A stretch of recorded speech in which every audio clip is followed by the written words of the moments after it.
উকিল আবরার ফাহাদ কর্তৃক আয়োজিত আজকের এই আলোচনা সভা ও প্রামাণ্যচিত্তে প্রধান অতিথি হিসেবে উপস্থিত আছেন অত্যন্ত সজ্জন ব্যক্তি, নারায়ণগঞ্জে যিনি অল্পদিনই সকলের মাঝে সুনাম অর্জন করেছেন, আমাদের মাননীয় জেলার সম্মানিত অভিভাবক জেলা প্রশাসক জনাব মোহাম্মদ জাহিদুল ইসলাম মিয়া উপস্থিত রয়েছেন।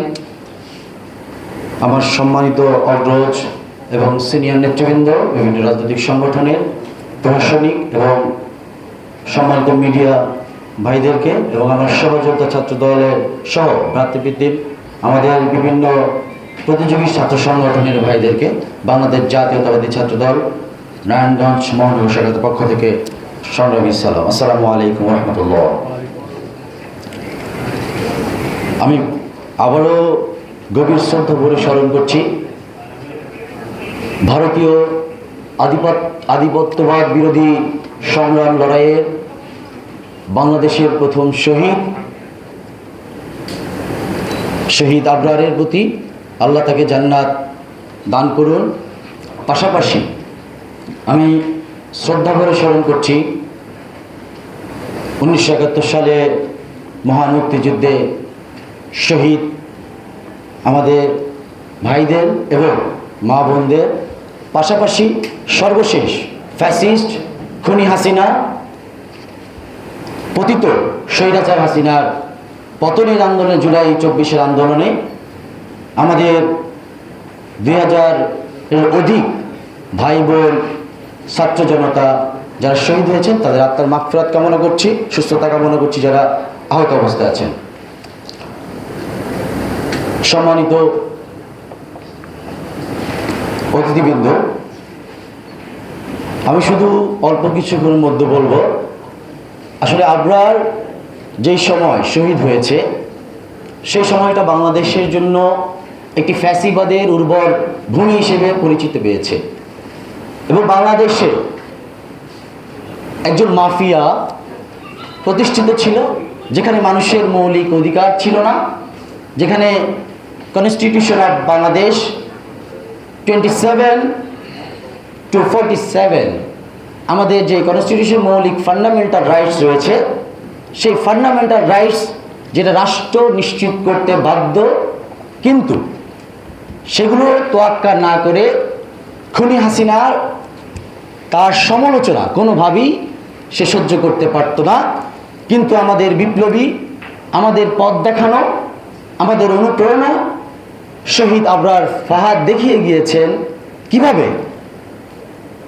মাথা উঁচু করে বিপ্লবীর মতন ভারতীয় গেড়ে বসা আধিপত্যবাদের বিরুদ্ধে কিভাবে তার বাক স্বাধীনতা, যেভাবে আর্টিকেল 32-তে বলা আছে মানুষের বাক স্বাধীনতা নিশ্চিত করা এবং মানুষের বেঁচে থাকার অধিকার 31 নম্বর অনুচ্ছেদে কনস্টিটিউশনে বলা আছে, এবং চলাফেরার স্বাধীনতা, সমাবেশ করার স্বাধীনতা, ফান্ডামেন্টাল রাইটসের কোনো কিছুই পতিত গডফাদার মাদার শেখ হাসিনা আমাদের অধিকার ক্ষুণ্ণ করেছে।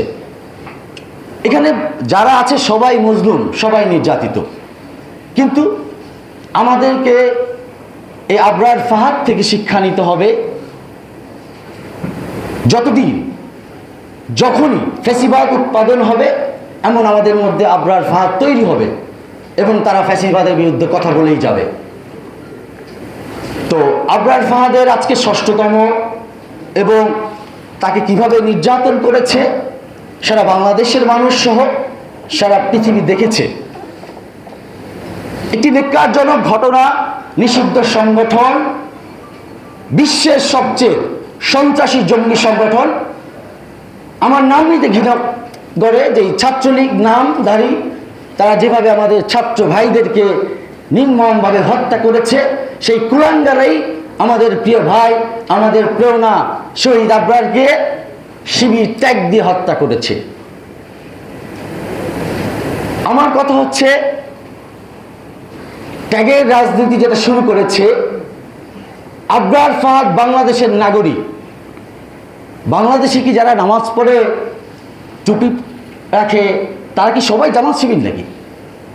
তাহলে কেন এই ট্যাগিংটা আওয়ামী লীগ করলো? আওয়ামী লীগ যে ন্যারেটিভ তৈরি করেছে, এই ন্যারেটিভ ভেঙে দিয়েছে 24শে জুলাই আন্দোলন। এই ন্যারেটিভ ভাঙার প্রথম আমি মনে করি শহীদ আবরার। একজন আমাদের বিএনপির আমাদের মহামান্য সম্মানিত টিপু ভাই আছেন, উনিও 5 ওয়াক্ত নামাজ পড়েন, উনি কি জামাত করেন নাকি? আমাদের মাননীয় ডিসি মহোদয় আমি জানি উনিও অত্যন্ত ধার্মিক মানুষ।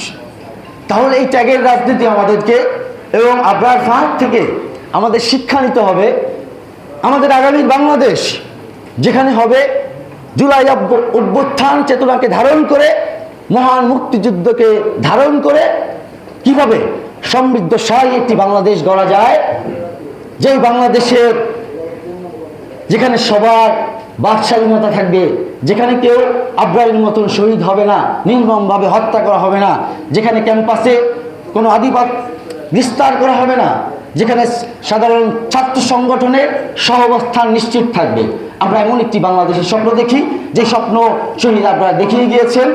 এবং আমি ক্ষমা চেয়ে নিচ্ছি, অনেক বলেছি, অনেক কিছু বলার ছিল, হয়তো আবারও যদি সুযোগ পায় হয়তো বা আবারও কথা বলবো। যেভাবে জুলাইয়ের আন্দোলনে এবং জুলাইয়ের পরবর্তী আমার হাসিনার পরবর্তী সময় আমি দেখা যায় 14.5 বছর আন্দোলন করেছি, যদিও 17 বছর, কিন্তু আমার রাজনৈতিক আমি বিরোধী দল 14.5 বছর। 14.5 বছর আমি সংগ্রাম করা ছাত্র, বাংলাদেশ জাতীয়তাবাদী ছাত্র দলের একজন গর্বিত কর্মী। এবং আমার জায়গা থেকে আমি শহীদ আবরারকে ধারণ করি, শহীদ আবরারের সংগ্রামী চেতনাকে ধারণ করি। শহীদ আবরার যেই পথ দেখিয়ে গিয়েছেন আমাদের, সেই পথ অব্যাহত থাকবে যতদিন ভারতীয় আধিপত্যবাদ বিস্তার হবে এবং বিদেশি শক্তি আমাদের উপরে চোখ রাখাবে। আমরা একটা কথাই বলবো, সবার আগে বাংলাদেশ, বাংলাদেশের আগে কোনো দেশ নয়। আমরা কোনো গোলাম নয়, আমাদের হাতে স্বাধীনতার জিনজির পতাকা রয়েছে, আমরা গোলামি মেনে নিব না। এবং ছাত্র সংগঠন বাংলাদেশের যে কোনো ষড়যন্ত্রকে আগামী দিনে মোকাবেলা করার জন্য আমরা ছাত্র জনতাকে সঙ্গে নিয়ে বাংলাদেশ জাতীয়তাবাদী ছাত্রদল ইনশাআল্লাহ পড়াশোনায় যেমন মেধা দিয়ে জয় করবে, তাদের ভালোবাসা আচরণ দিয়ে মানুষের হৃদয় জয় করবে, ঠিক তেমনই অন্যায়ের বিরুদ্ধে তার প্রতিবাদী শক্তি দেখিয়ে জুলুমকে প্রতিহত করে সত্যকে প্রতিষ্ঠিত করার দৃঢ় ব্যত্যয় রেখে আমার বক্তব্য শেষ করছি। বাংলাদেশ জিন্দাবাদ, বাংলাদেশ জাতীয়তাবাদী ছাত্রদল জিন্দাবাদ। শহীদ রাষ্ট্রপতি, আধুনিক বাংলার রাখাল রাজা শহীদ জিয়া অমর হোক, আপসহীন নেত্রী, গণতন্ত্রের জননী দেশনেত্রী বেগম খালেদা জিয়া জিন্দাবাদ। বিএনপির ভারপ্রাপ্ত চেয়ারম্যান জিন্দাবাদ। বাংলাদেশ জাতীয়তাবাদী ছাত্রদল নারায়ণগঞ্জ মহানগরের ছাত্রদল জিন্দাবাদ। ধন্যবাদ।